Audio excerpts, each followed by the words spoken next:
Aerys Targaryen was the last of his name to sit on the Iron Throne. Known far and wide as the Mad King, his was a reign of instability and terror.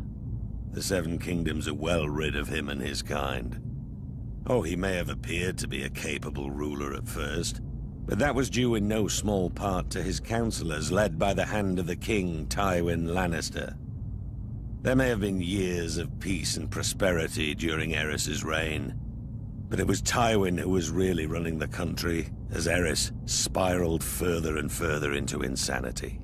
The dragon spawn were famous for losing their minds. It was the price they paid for centuries of keeping the bloodlines pure.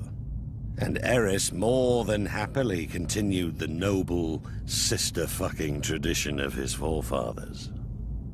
As the years passed, Aerys' behavior became increasingly erratic. He cut himself so often on his Iron Throne, many referred to him as King Scab, though never to his face.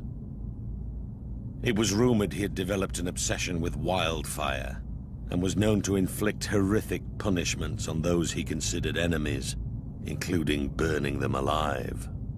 As his paranoia and bloodlust grew, he had a bitter falling out with Lord Tywin, who had served the crown faithfully for 20 years. At least Tywin was able to leave the job with his life and fortunes intact. Subsequent hands of King Aerys weren't so fortunate. Then the Targaryens went too far. The Crown Prince Rhaegar abducted Lyanna Stark, daughter of Rickard Stark, the Lord of Winterfell. She was my betrothed. She was my beloved. Beautiful and spirited woman, and I loved her more than life itself. Rhaegar went south with Lyanna, hiding her away in Dorne. What harm he inflicted on the poor girl, the gods only know. Brandon Stark, Lyanna's eldest brother, was outraged. He rode to King's Landing to confront the king and demand his sister's safe return. Instead, Aerys had him executed, his father, Rickard Stark, as well. There wasn't much left to discuss after that. Aerys feared their loved ones would seek revenge for what he did. He was right to be afraid. Aerys wasted no time in calling for the heads of Brandon's younger brother, my friend Eddard Stark.